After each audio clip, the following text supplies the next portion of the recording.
The darkness that consumed Windhoek became a wound in the fabric of the world, a festering, weeping gash no human science could understand. Satellite footage was banned from public view, but the leaked images showed a monstrous truth, an endless storm of black clouds swirling above the city.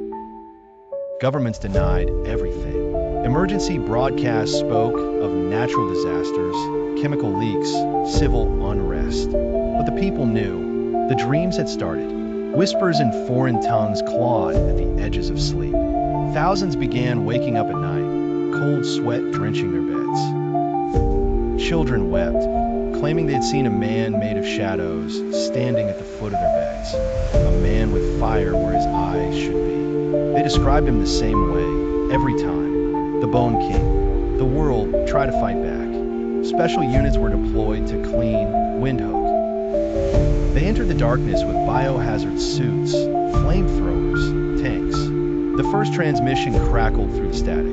We have entered. Something is wrong. It's not a city. It's alive.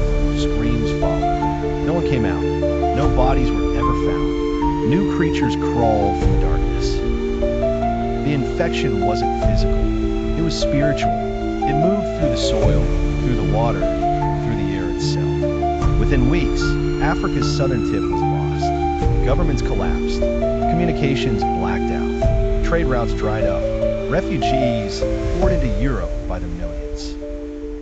In London, commuters screamed as the underground turned into a corridor of whispers. In Berlin, statues wept blood. In Paris, the Seine River boiled black for 3 nights. The Vatican tried to intervene, sending their most experienced exorcists.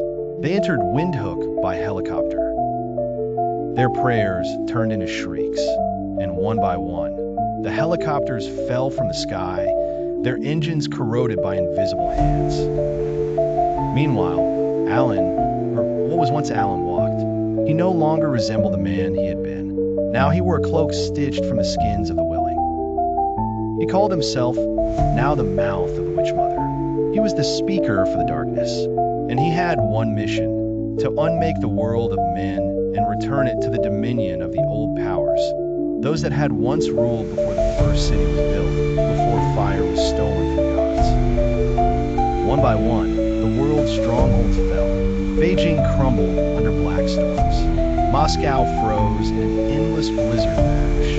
New York became a tomb of statues, each one screaming in silent agony. But amid the terror, amid the fall of nations, there were a few who refused to give in. A resistance was born, led by those who understood the old ways: shamans, witches, monks, the last true guardians of human spirit.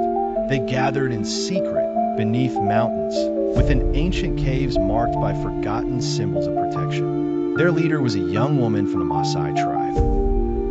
Her name was Nia. She carried the blood of seers, the gift of sight, and the burden of knowing. Nia had seen it all in her dreams long before the darkness came. She knew that to defeat the mouth, to seal the Witch Mother's gateway, they had to find the source, the original spell Alan had triggered. It was hidden in the desert, buried beneath the sands, guarded by the restless dead. The journey was suicide, but Nia knew there was no other choice.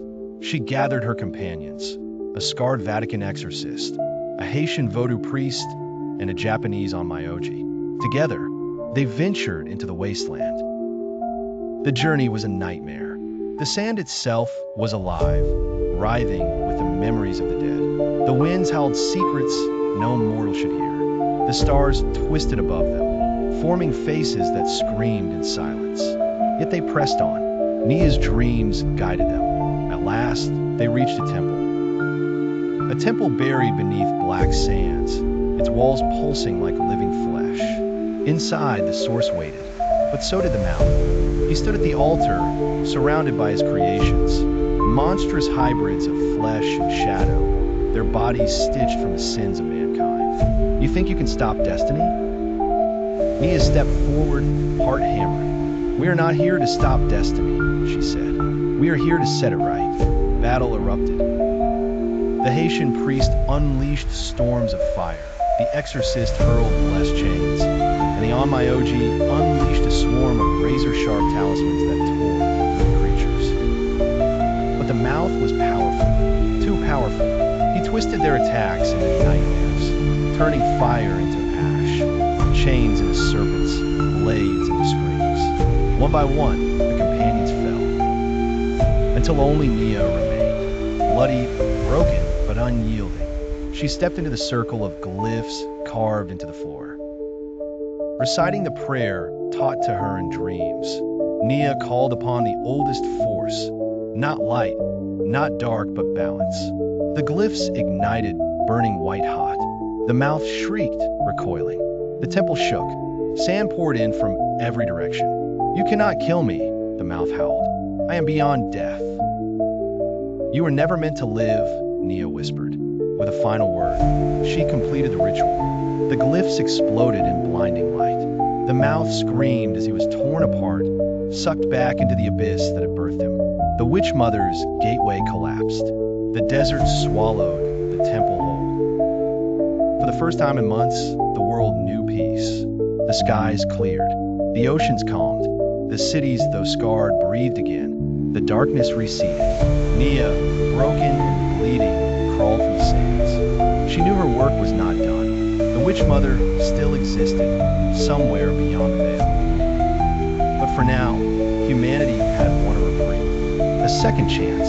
Nia gazed up at the stars, now whole again, and whispered a prayer of gratitude to the ancestors. Then she stood, alone but undefeated, and walked into the endless sands.